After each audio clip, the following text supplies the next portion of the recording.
Nakaka-amaze lang tong mga halaman na nagsusurvive kahit na hindi sila inaalagaan, kahit walang nagtatanim sa kanila.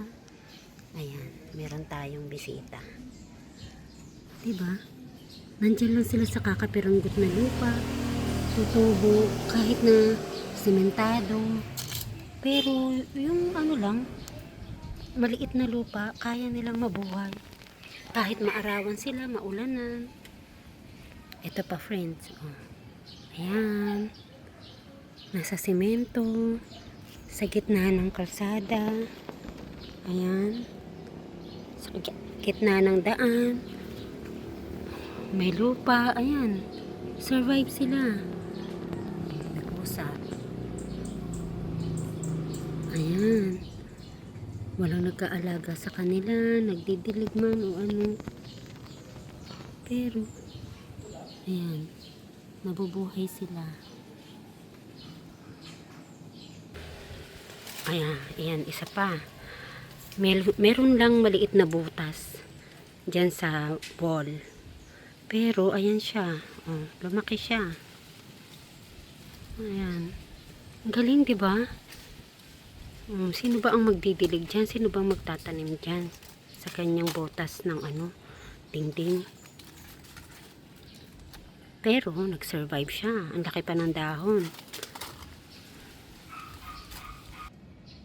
Ito naman, sa buhangin. Ayan, buhangin. May tumubo. Tumangkad na siya. Ayan. At naging sili. Meron pang bunga. Ayan, oh. Diba? Nagkabunga na siya. Ang daming bunga. Ayan. Grabe. Sa ano lang yan? Buhangin, tumubo.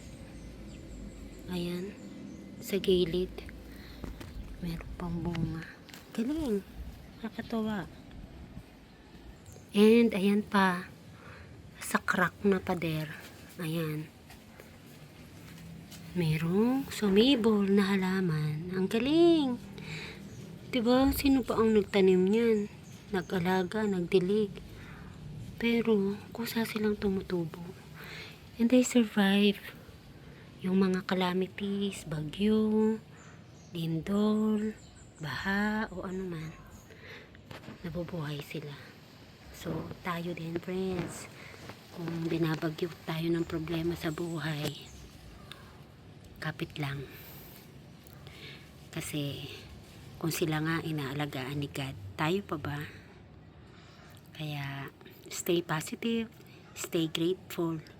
Pasalamat tayo, rejoice in the Lord always, give thanks to God in all circumstances.